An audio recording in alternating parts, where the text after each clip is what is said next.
Hello, Scott here from SJM Kitchens. I just wanted to do a little run through of a blog that was recently posted on our website in regards to kitchen installs and extensions. It's very common for people to look for kitchens once they've got planning for an extension to increase the space of their kitchen and the functionality and whatever suits their purpose. Um, there's a few things to look at here. It's not just about having a good design for your kitchen, it's about planning. Um, Failure to prepare is preparing to fail. You don't always fail if you don't prepare, but it just makes it such a smoother process if all your ducks are in a row prior to you starting. Um, so here's a few little key things to keep an eye out for if you are looking to undergo an extension with the kitchen or you're midway, things that might be a little bit of a guideline for you. It's always going to be an upheaval with doing a extension. There's dust, there's mess, there's noise. To try and keep it so that you're only doing things once, planning comes into it. You want to make sure that all your tradespeople are lined up in the right order. So your first fixed stage, second fixed stage, when your kitchen's going in, when it's being delivered, who's going to go where, is there steels there, is it structural walls? There's a lot to contend with, and each individual project is slightly different to another. But with regards to if you're scheduling, that's the key thing to keeping things running on track. You need to make sure that your electricians are in when they say they're going to be there, the plumbers are in when they say they're going to be there, plasterers in when they say they're going to be there. If not, you need to allow a few days grace for if they don't turn up, you're not losing time because you've allowed them an extra couple of days in case that happens. With us, when we say we're there, we'll be there. There's a few things that can help. If you're having a utility with your kitchen extension, get the utility in first.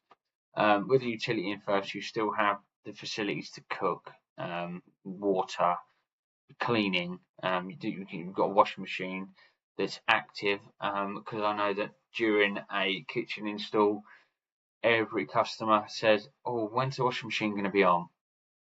The washing mounts up quickly, especially if you've got kids. It's crazy how quick that can build up. So get the utility in first.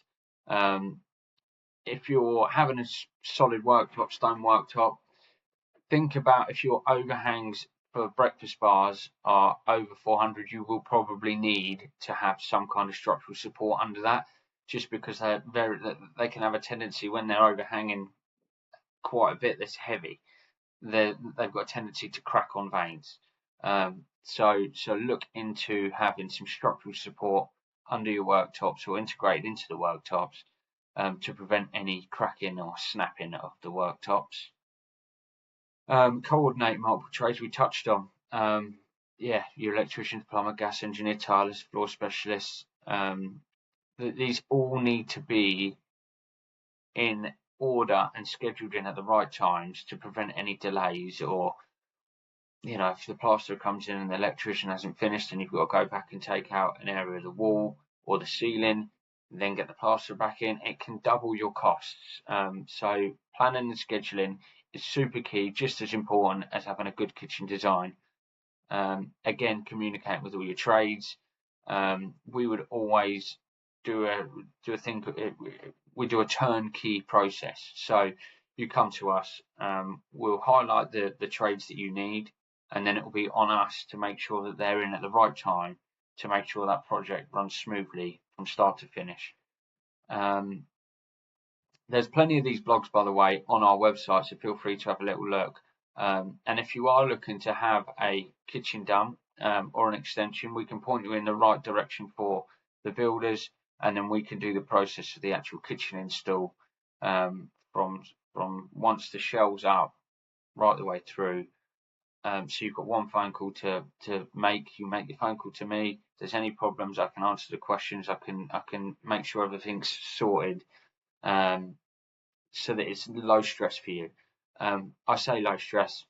Getting your house ripped apart and an extension added on, there's always going to be an element of stress, but trying to reduce that, I think, is key. I know myself, when my extension was done, there was a lot of upheaval, should we say. So just to try and keep that to a minimum, keep stress to a minimum, and keep your living standards to the best it can be whilst an extension is going on. Any questions, guys, you can reach out to me, give me an email, go to the website, have a little look at the blogs. There's also some case studies on there and some images, and you can find out a little bit more about SJM Kitchens. But would be happy to help with any questions or queries you might have. So yeah, get in touch. Take care.